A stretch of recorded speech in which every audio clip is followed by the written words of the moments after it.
Hello, and thank you for joining me here on So Stitch Hex. So today I wanted to talk about being the receiver of prophetic dreams.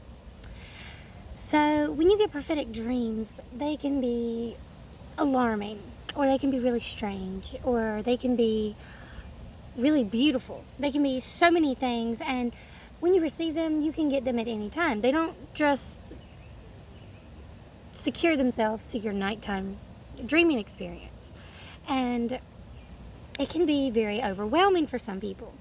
Some dreams can be as dramatic as and interpretive as being out in a war zone and being surrounded by fire and seeing things that are meant to be symbolic and just represent other aspects of your life, but can seem really traumatic, just traumatic and distressing, like seeing war and being surrounded by fire or blood or monsters, all sorts of things that you just wouldn't be prepared for. But in reality, you have to take what you see and break it down to its basic aspects. Of this, I mean taking a dream where everything is set on fire to mean maybe turmoil, to just mean you're under attack, or all areas are under attack, or it's a natural cause. It is out of your control. You could take it and interpret it from an intuitive sense, or you can take like Freud or Carl Jung or various other psychoanalysis techniques, and there are many books on dream interpretation and interpret it that way. But what I want to talk about is the response we have, because what we're given is an experience that could cause you to have anxiety attacks. It could cause you to freak out. It could cause you to wake up in terror, because even though it's not a nightmare per se, it's terrifying. And it can happen in the middle of the day where you're standing still and then suddenly you're hit with like a dream, and it takes your breath. It hits you in the stomach and you stop and you're trying to catch your breath and you can't. And it can make your knees buckle. It can cause you to temporarily lose your sight on what is happening in the now, because your eyes are distracted by what you're seeing in your mind. It can cause you to be anxious, and it can cause you to have unnecessary paranoia.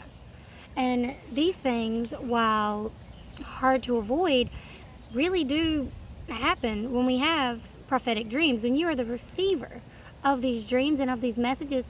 And if you're open to the messages from the divine, you are going to be subject to these kinds of things. It can cause all kinds of problems in your daily life, because people aren't going to get, oh, I have PTSD from a dream. Okay, you have regular night terrors? No, I just had a really terrible nightmare. But you can't tell everyone, hey, this is something that really happens. You can't tell everyone that you're scared to go to sleep because of a dream of something that's going to happen. That's not something you can just say. And so it can be really terrifying, and it can be unfortunate for those who have to deal with it. I find a great way to work with it is by taking the dream and trying to write it down, or at least write down the important parts, like the language, maybe the imagery, and putting it in a dream journal. So if you keep the journal and you know what's happening, or for me, I like to have a private Instagram that I put dreams in as posts. I also will occasionally put them as like private, so only I can see them, and close friends, and I cut out close friends on the list, because I have one close friend who screenshotted stuff I was saying and sent it to people. So I no longer have a close friend list on that Instagram, which is fine, because it's mostly for me to keep a record of everything happening anyway, on a magical and personal sense, not on a like, here's my schedule kind of list. And it's, I want to show you guys how pretty it looks. Oh, it's like really lovely out today.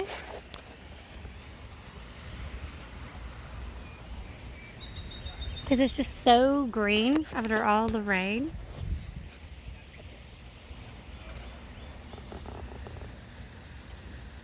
And it's such a pretty day.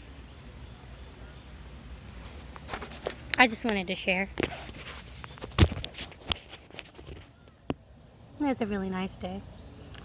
But, so keeping a record of what you see and making sure that it's there, so then you can't even convince yourself that it didn't happen or that it's not valid. You can see it and it's written down, and if you write it down as soon as you can or as soon as it's clear to you, then you can have more details. And once you have more details, you will be able to take it from a practical standpoint and analyze what it could potentially mean. You can make the correspondences with your daily life or with maybe a past life, if that's the kind of dreams you're having. Although prophetic are typically of the future, I assume you could have relevance from a past life that is significant now in whatever cycle you are repeating or whatever cycle you're supposed to learn from.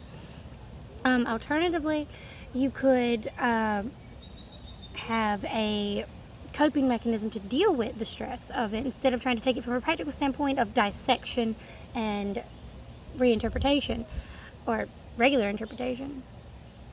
Although you could interpret it literally, and that would be the first. But anyway, you could take it from a response standpoint and remember to do breathing exercises. You can meditate on the words that you were given and just kind of keep them in mind and just kind of repeat them until you have it. And that works well for mantras and for just general like repetitive activities where you're just saying this to kind of get in the groove of what you're doing. You could also do gum. That works really well for me. If I don't like gum, but I'll chew gum if I'm having like problems because it's stuck in my head and I don't know what it is, or it's terrifying and it won't go away. Gum. I find that to work. I don't know why. I think it does. And it helps if I'm stressing myself out to the point that it's like a pressure drop. And that helps with the pressure drop.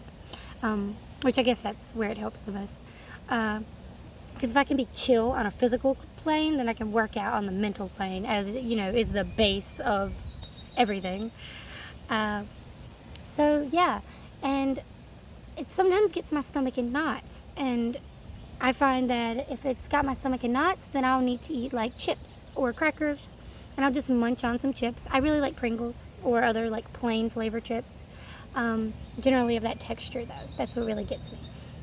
And I also really enjoy sipping coffee or a tea, a leafy beanie beverage without any bubbles. That helps me, because then I can calm down and I can just take it in. And although I'll go with a lukewarm because I don't want it to be too scalding, especially if I just had a dream about fire. I don't want it to be hot. But just kind of tailoring your needs and just soothing yourself and working on a base level to deal with any dreams that might be too much or that might just be stressful because you don't know what they mean, and maybe that's where your stress is coming from. All right, thank you for joining me here on So Sit Checks. Tell me about some of the prophetic dreams you've had that you're willing to share.